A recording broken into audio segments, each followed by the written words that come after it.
And another episode of Too Much Hair for One Camera. Jesus Christ. I don't even know what to do with it. It looks like a horse's ass. Okay, well, still looks crazy. Moving on. Not gonna work.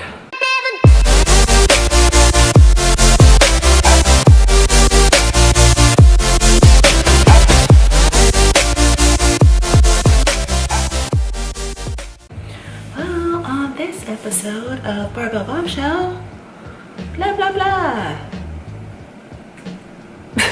Okay, seriously. It's Nicole, the Barbell Bombshell. I am doing a knowledge bomb today on recovery and stress, overtraining, overreaching. There's a lot of different, I think, kind of terms people use for the issues that I'm gonna be talking about today. But I want to give you guys 3 simple ways to gauge whether or not your training is effective, whether you're doing too much, or whether you need to start to pay attention to other lifestyle factors when it comes to your ability to recover from your workouts, to stay healthy and not overdo it, and to continue to progress through your training and your exercise, whatever it may be. It could be for the sport of Olympic weightlifting, it could be for CrossFit, it could be for powerlifting, it could be bodybuilding. If you're, an endurance athlete, if you enjoy taking spin classes or something like that. It's not just associated with any one type of exercise. So there were 3 simple questions to ask yourself when it comes to constantly gauging whether or not your exercise program is beneficial or too detrimental for you, or if you just generally have too much stress going on in your life. Are you hungry? Are you horny? And are you happy? So if your answer to any 3 of those things is kind of, nah, or not really, or no, not at all, then you need to take a big step back and look at some lifestyle factors. Stress is a part of life. We know that we need a certain amount of stress for us to adapt and survive and even thrive. But stress is only as beneficial as your ability to recover from the stress. When it comes to exercise, we need enough stimulus to basically stimulate an adaptation. But that adaptation only happens if you can recover from the exercise. So whether your goal is to get stronger, get faster, develop more muscle mass, we need to provide the stimulus to do those things and then adequately recover to have that adaptation to become stronger next time, faster next time, bigger, and so forth.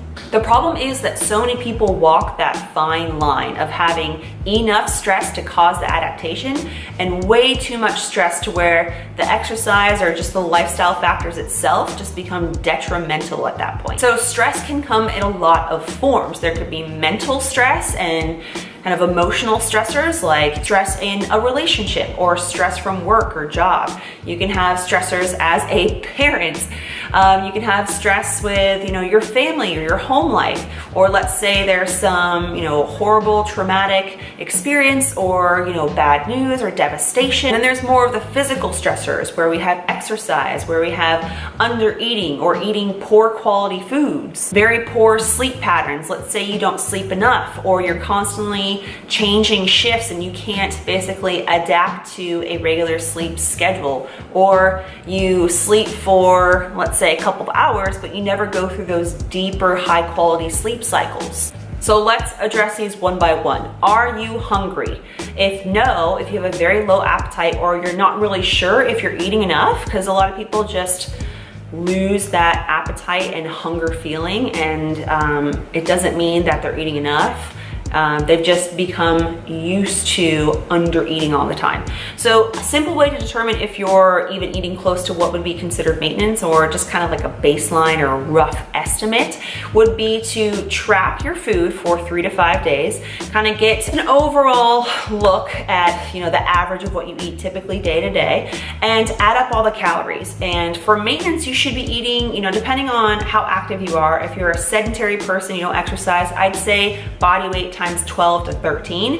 If you're lightly active, let's say you exercise, you know, doing some resistance training, maybe jogging 3 to 4 times a week, I'd say maybe body weight times 14 to 15. And if you're extremely active, let's say you do something like CrossFit or, you know, intense endurance training or weightlifting 6 to 7 times a week, that would be closer to your body weight times 16 to 17. So compare what you're eating towards those multipliers and see how far those are. And that'll give you an indication of if you're under eating, if so, how, you know, how significantly you are under eating. You know, and I know those are only just rough estimates, but it'll give you an idea. Number 2, are you horny? If not, if you don't ever feel like having sex, if you're not sexually attracted to anyone, let's say you're in a relationship and you would rather just go to sleep or watch a movie and not, you know, have any sexual interaction with them, that's a problem, and that's not normal, nor is it healthy. Which I think can be really frustrating for a lot of people when they have been working really hard towards changing their body composition.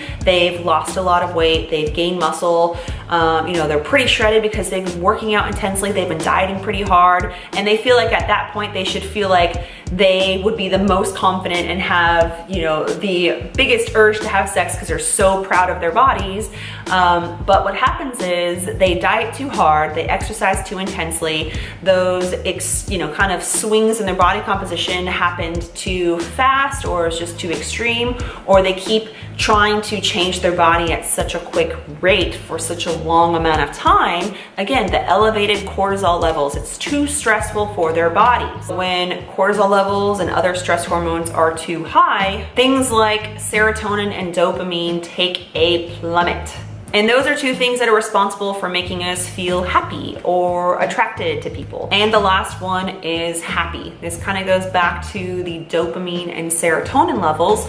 But if you are completely stressed out, be it by mental or physical stressors, more than likely a combination of both, you become an unhappy person. You become anxious all the time and depressed and low and gloomy and sluggish, and you become very reactive in your interactions with people.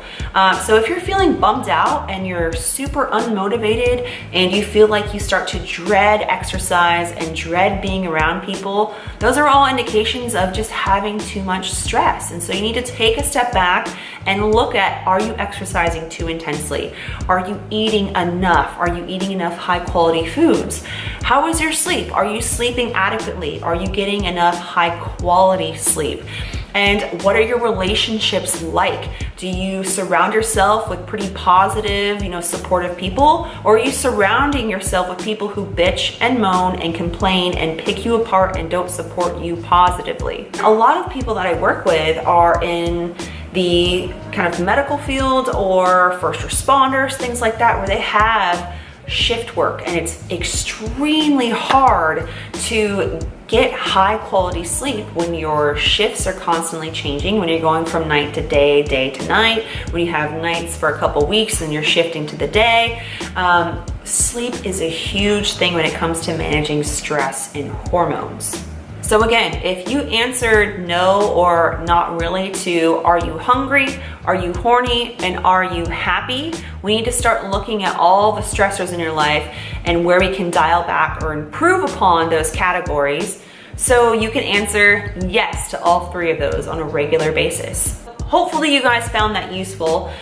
Just 3 quick ways to always ask yourself and to use as kind of a check to make sure that you're doing the right things in your life, that the exercise that you're doing is beneficial and not detrimental, that you're eating enough of the right foods, and that you have all of the kind of main pillars that support leading a very healthy and happy lifestyle for a long time to come. So if you guys like this, please give me a thumbs up and subscribe to my channel. That is all for today. If you guys have any more questions about nutrition, training, recovery, anything like that, please do not hesitate to ask. I'd love to help you guys out. That is it for today. See you on the next one.